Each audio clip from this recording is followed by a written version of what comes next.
Hey, Damian Mason here with a good news, bad news story for everyone who eats, which of course is everyone. I'd like to give you some perspective on global agricultural economics that you can share with your friends, whether they're in the world's most important industry, the business of agriculture, or not. Headline just today: global food supplies weather the coronavirus pandemic. This is great news. Yay, us. Remember how it got crazy 8 months ago in March?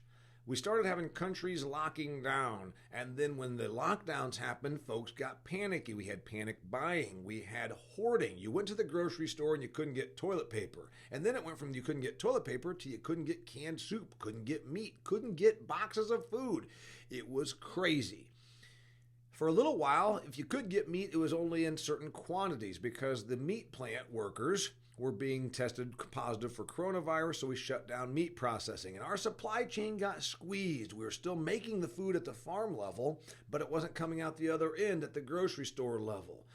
Lots of tumult, but we got through it, didn't we? You can go to the grocery store right now and there's no restrictions on how much meat you can buy. The grocery store shelves are generally wide open. The hoarding has stopped. We had hoarding by country also. We had hoarding by Russia. The biggest exporter of wheat in the world. Russia was going to hoard their wheat till they decided by summertime there was no advantage to doing so. Rice. Vietnam, the second biggest exporter of rice, was hoarding rice. They decided to open up the channel and start selling their rice, which is a very good thing for the world's poor because mostly rice is consumed directly by humans, unlike corn and soybeans here in the United States, which are consumed by livestock, then consumed by humans. Here's the bad news. While we have grocery store shelves that are flush again and our supply chain in the developed world, like here in the United States, held up just great, the world's poor have taken a real serious setback. 114 million Earthlings, according to this graph and this story from the Wall Street a couple of weeks ago, have been cast into extreme poverty that prior to the pandemic were not.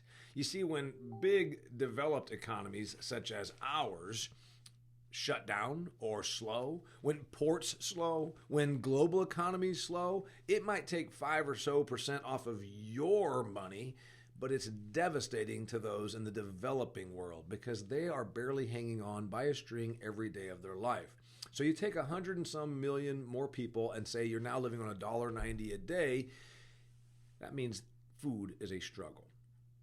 30 years ago, there were 6 billion humans on Earth, 1 billion of which were food insecure or starving. Today, there's 7.7 billion humans on Earth, and only 700 million of those are starving or chronically hungry.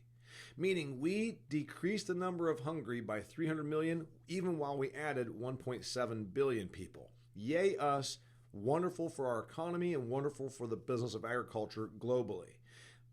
But in the last 8 months, we've expanded that role. For the first time in decades, first time ever, we've actually added more people to the extreme poverty, starving column than we have taken off.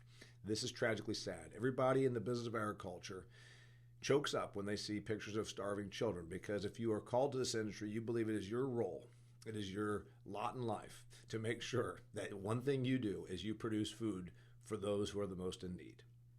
So there's the good news and the bad news. The supply chain is held up.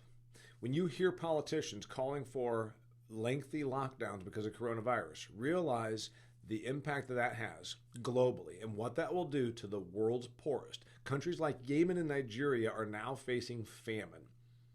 They are starving. And so when we talk about we're going to make sure that nobody catches coronavirus and shut down our economy, realize what that does. When we say we're going to shut down, what that will do to the poorest among us.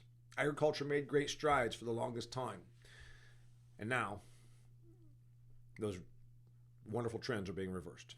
I'm Damian Mason. I'm the author of Food Fear. I'm an agriculturalist. I'm a farm boy, and I'm a person that thinks that we should do all we can to feed the humans on our planet.